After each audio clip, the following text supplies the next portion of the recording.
کل آپ کی لانگ مارچ سٹارٹ ہو رہی ہے، سارے ملک کی نظریں اس پہ ہیں، ہر ایک کے دل کی دھڑکن رکی ہوئی ہے، مگر کل آپ کے بڑے قریبی ساتھی فیصل واڈا صاحب نے بڑا ڈرا سا دیا ہے کہ یہ خونی مارچ ہوگا، لاشیں گریں گی، تو آپ کو بھی کوئی ڈر ہے؟ اور یہ لاشیں کون گرائے گا؟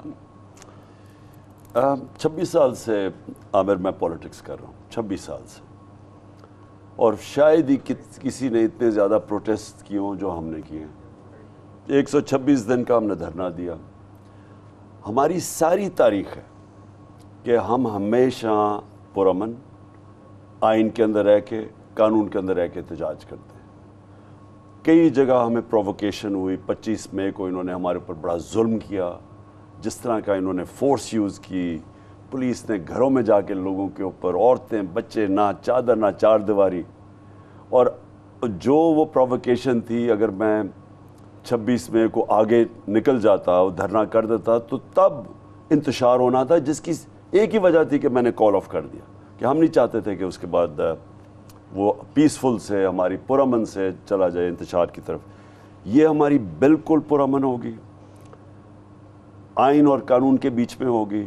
اسلام آباد میں ہم کوئی ایسی چیز نہیں کریں گے جو کہ قانون اور جو عدالت نے جس کی پرمیشن نہیں دی، مثلا ریڈ زون ہے، ہم بالکل ریڈ زون میں نہیں جائیں گے۔ جو عدالت نے ہمیں کہا ہوا ہے کہ 3 لوکیشنز کے اوپر ہم کر سکتے ہیں، انہی کے اوپر ہم نے اپلائی کیا۔ وہ آپ کی بات سوری کاٹ رہا ہوں، انہوں نے جو لاشیں گرانے کی جس طریقے سے بات کی، اس سے یہ لگ رہا تھا وہ صرف پی ٹی آئی کی بات نہیں کر رہے، وہ پتہ نہیں کس کو نشانہ بنا رہے تھے، کون لاشیں گرائے گا، پہلے بھی لاشیں گریں گی، درمیان میں بھی گریں گی، بعد میں بھی گریں گی۔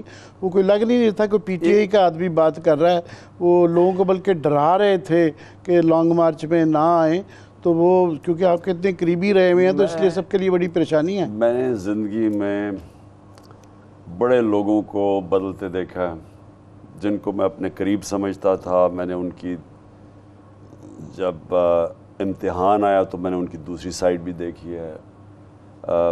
مجھے اس کے اوپر بہت افسوس ہوا جو اس نے کیا کل، میں بالکل ایکسپیکٹ نہیں کر رہا تھا، اور یہ فرمائش پہ کیا، اور مجھے پتہ ہے کس کی فرمائش پہ کیا ہے، یہ ڈرٹی ہیری کی فرمائش پہ کیا۔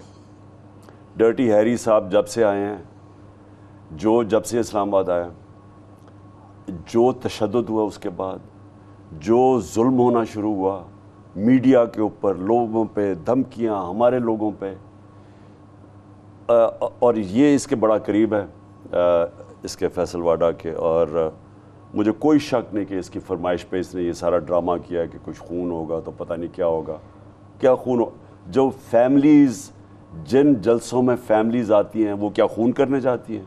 عابد شیر علی کا باپ کہتا ہے 18 قتل کیے ہوں اس نے۔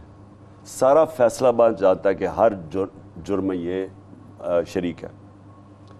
شہباز شریف اور بیٹے کو سزا ہونے لگی تھی، انڈر ٹرائل تھے 16 ارب روپے کے ایف آئی اے کے کیس، اور 8 ارب روپیہ وہ ٹی ٹی کا جو کیس تھا نیب کے اندر، 24 ارب روپے کے کیسز، اس کو سزا ہونے لگی تھی، وہ پرائم منسٹر بن گیا، اور پرائم منسٹر بنتے ساتھ ہی 4 گواہ تب مر چکے ہیں، اور ایک وہ جو انویسٹیگیٹر ایف آئی کا تھا وہ مر چکا ہے۔ کسی نے انویسٹیگیٹ نہیں کیا کہ ساروں کو ہارٹ اٹیک کیسے ہوگا، اور یہ جناب وہ وہاں سے بری ہو گیا۔ ادھر دوسری طرف دیکھیں، اسحاق ڈار ریٹن ایفیڈیوٹ دے کے جاتا ہے کہ میں شریف خاندان کے لیے منی لانڈرنگ کرتا تھا، ریٹن ابھی بھی اویلیبل ہے اس کا ایفیڈیوٹ، جس نے باقاعدہ اس نے بتایا کدھر بھیجتا تھا پیسے، قاضی فیملی لنڈن تھی، بی بی سی کی ڈاکیومنٹری بنی اس کے اوپر، وہ آج فائنانس منسٹر بنا ہوا ہے۔ یہ جو اوپر لوگ آ کے بیٹھ جائیں، آپ کیا اس سے ایکسپیکٹ کرتے ہیں؟ پبلک میں یہ جا نہیں سکتے، الیکشن لڑتے ہیں یہ ہار جاتے ہیں۔ اب جناب عمران خان کے اوپر ایک کیس سے نکلتا تو دوسرا کیس بنا دو، تیسرا کیس بنا دو، یہ کرو، اور یہ کیا کریں گے؟ ان کو شرم نہیں آتی کہ اس وقت ارشد شریف، ہمارے پاس وہ شیرین کے پاس میسج ہے ارشد شریف کی کہ اس میں وہ کہہ رہا ہے کہ میری جان خطرے میں ہے، میرے اوپر اسیسنز بھیج دیے میرے اوپر، جب وہ باہر، اس کے پاس اس کی پورا ٹیکسٹ ہے۔ اس کی والدہ سے جا کے پوچھ لیں کہ کیا آپ کو وہ بتا دیں گی کہ اس کو خطرہ کدھر سے تھا، کیا عمران خان سے خطرہ تھا اس کو؟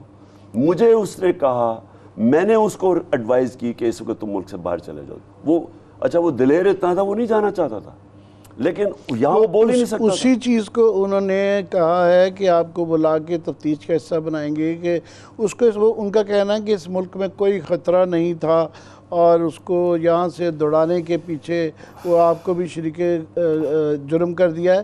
ساتھ میں ہمارے لیے ظاہر ہے آپ کو بہت زیادہ تکلیف دہ چیز ہے. ہمارا بھائی تھا، کولیگ تھا، ہم بہت غمزدہ ہیں اس کے جنازے سے، میں سیدھا ادھر آ رہا ہوں. مگر یہ ایک سیاسی سا بن گیا ہے اور اس کے اندر اس کیس کی تفتیش کی بجائے روز ہر پارٹی اپنے اینگل سے اس کو جو ہے نا ٹوسٹ دے رہی ہے. تو اس کی تفتیش تو ہمیں ہوتی نہیں نظر آ رہی کہ یہ بالکل ایک سیاسی چیز بن گئی ہے. دیکھو عامر، سب کو پتہ ہے کیا ہوا، سب کو پتہ ہے کہ عامر ارشد شریف کا منہ کیوں بند کرانے کی کوشش ہو رہی تھی. اس کے پروگرام آپ اٹھا کے دیکھ لیں تو کس کو خطرہ تھا اس کے ارشد شریف سے. اس کے پروگرامز دیکھ لیں، اس کی ٹویٹس دیکھ لیں. یعنی یہ کوئی چھپی ہوئی بات تو نہیں ہے.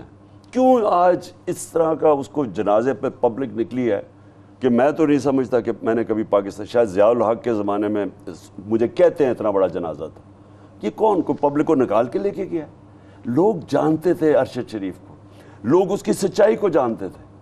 اتنا زیادہ صدمہ میں نے لوگوں کے اندر، جب سے میں پھرا ہوں لوگوں کے اندر، میں نے دیکھا ہی نہیں ایسا. خواتین گھر میں اس وقت وہ افسردہ ہیں کہ اس سے جو ظلم، اور سب کو پتہ ہے کیوں ہوا ہے. شرم کی بات یہ ہے کہ لوگ ڈرے ہوئے ہیں، بولتے نہیں ہیں.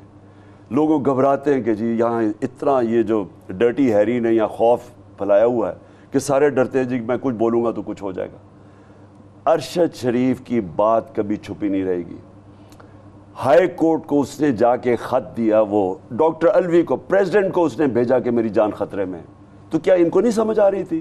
یہ رانا ثناءاللہ کو نہیں سمجھ آ رہی تھی کیا ہو رہا ہے؟ رانا ثناءاللہ جیسے لوگ جب اس ملک کے انٹیریئر منسٹر بن جائیں، میں اس لیے کل انشاءاللہ نکلوں گا. میں کہہ رہا اپنی قوم کو چاہتا ہوں، اس ملک کا کوئی مستقبل نہیں اگر یہ ڈاکو پر بیٹھے رہے. جب چور ایک ملک کے اوپر آ کے بیٹھ جائیں، جرائم پیشہ لوگ، 60% کیبنٹ بیل پہ ہو، ضمانت پہ ہو، کرپشن کے کیسز پہ ہو، اور آپ سمجھتے کہ ملک بچ جائے گا. یہ بھی الزام ہے کہ انہوں نے لگایا کہ ارشد شریف کو آپ نے سائفر کی کاپی دکھائی تھی. وہ کافی ساری اس طرح، اب ہمارا دوست ایک اتنا قریبی ایک تو قتل ہو گیا، اب اس کو کنٹروورسیز کا حصہ بنایا جا رہا ہے. اور ویسے بھی صحافیوں کے لیے کچھ زیادتیاں آپ کے دور میں بھی ہوئیں، مگر اتنا کام کرنا یہ جو مشکل ہو گیا ہے کہ ایک نیکسٹ لیول آ گیا ہے. پہلے دھمکایا جاتا تھا، اغوا کیا جاتا تھا، پچھلی حکومت میں بھی ہوتا رہا، کافی سارا آپ کی حکومت میں بھی ہوتا رہا. ویسے آپ نے یہ کہہ کے جان چھڑا لی، میں خود نہیں کرتا تھا. مگر کیا کریں، ہم نوکری کیسے کریں؟ میں پہلے تو میں یہ کہوں کہ سائفر، ان سب کو پتہ ہونا چاہیے کہ سائفر کو اب میں نے پہلے کیبنٹ میں رکھا، کیبنٹ کے اندر اس کے منٹس تھے. پہلے تو یہ جھوٹ بولتے رہے کہ سائفر نہیں ہے، اور میں نے یہ بھی سنا انہوں نے کہا کہ جی وہ کوئی سائفر کوئی مشکل چیز نہیں تھی اور پتہ نہیں کوئی کامرہ میں میٹنگ ہوئی تھی. خدا کے واسطے لوگوں سے جھوٹ نہ بولیں. کامرہ کے اندر پتہ نہیں کیا ہوا تھا کہ میں نے سائفر میں نے کیبنٹ میں رکھا، میں نے اس کو جا کے نیشنل سیکیورٹی کاؤنسل کے اندر رکھا. ہم نے نیشنل سیکیورٹی کاؤنسل میں سروس چیفز بیٹھے ہوئے تھے. ادھر فیصلہ کیا گیا کہ ہم اس کے اوپر امریکہ سے مذمت کریں گے، پروٹیسٹ کریں گے، ڈیمارش کریں گے کہ آپ نے کی. جو ایمبیسڈر کہہ رہا ہے اسد مجید نے، یعنی سائفر تو نہ جو اس کی ملاقات ہوئی تھی ڈونلڈ لو کے ساتھ، اس پہ وہ اب خوددار ہمارا ایمبیسڈر کو دیکھیں، اس نے کہا آپ کو امریکہ کو پروٹیسٹ کرنا چاہیے کہ میں نے کبھی اس طرح کا نہیں دیکھا کہ ایک ایمبیسڈر کو کہہ رہا ہے کہ اپنے پرائم منسٹر کو ہٹا دو. اور ان کو شرم نہیں آ رہی کہ یہ جی ایسے تو ہوتا رہتا ہے، اور یہ اس کو کور اپ کرنے کی کوشش کر رہے ہیں بجائے اس کے اوپر انویسٹیگیٹ کریں کہ چلے چھوڑے عمران خان. کسی بھی پرائم منسٹر کے ایک ایمبیسڈر کو کہہ رہے ہیں کہ اپنے پرائم منسٹر کو ہٹاؤ، نو کانفیڈنس موشن، اور اگلے دن وہ ہو جاتا ہے. یہ آج کی میں صرف، اور یہ بھی آپ کی جو بات تھی، دیکھیں عامر، ہمارے دور میں آپ کو یقین دلاتا ہوں کہ میری گورنمنٹ، میں نے کبھی کسی صحافی، جتنی مرضی انہوں نے میرے اوپر تنقید کیا ہے، میں نے کبھی کسی پہ ایکشن نہیں لیا. صرف میں نے کیس کیا تھا نجم سیٹھی پہ، اور کیس کیا تھا کہ جب اس نے میرے ایک ذاتی اوپر میرے اٹیک کیا تھا، ایک نے کہا تھا میں نے کوئی بے ضابطیاں کی ہیں اپنے بنی گالہ میں، ان دو کے اوپر میں عدالت میں گیا تھا. اور مجھے پرائم منسٹر ہوتے ہوئے مجھے انصاف نہیں ملا, وہ عدالت میں کیس رہ گیا. ویسے تھوڑا سا معذرت کے ساتھ میں خود سال بے روزگار رہا ہوں, اور یہ فواد چودھری صاحب یہاں بیٹھے ہوئے ہیں, یہ بھی گواہ ہیں کہ کس کو پریشر کر کے. اب وہ ظاہر ہے آپ کہہ رہے ہیں کہ وہ میں نہیں کرواتا تھا, کوئی اور کرواتے تھے. میرا یہ ضرور خیال ہے کہ فیوچر میں اگر ماضی میں نہیں ہوا کہ گورنمنٹ اون کریں. یہ نہیں کہنا چاہیے کہ جی یہ میں پرائم منسٹر تھا اور یہ کام کوئی اور کرتا تھا, یا آپ اون کریں یا نہ کریں. عامر دیکھیں پلیز, میں پھر سے اب کلیریفائی کرتا ہوں, مجھے کبھی کسی آزاد میڈیا سے خوف نہیں ہے, نہ مجھے فکر ہے میں نے کبھی کوئی کرپشن چھپانی ہے, نہ میں کوئی قانون توڑنا ہے یا میں نے کوئی غلط کام کروانا ہے. میں نے اپنی پوری کوشش کی کہ رول آف لا اسٹیبلش کرو. مجھے جب عدالت نے بلایا, سپریم کورٹ نے, میں آدھے گھنٹے نوٹس میں جا کے ان کے سامنے پیش ہو گیا. میں اپنے آپ کو قانون کے نیچے سمجھتا. ہماری غلط ٹریڈیشنز بن چکی ہیں.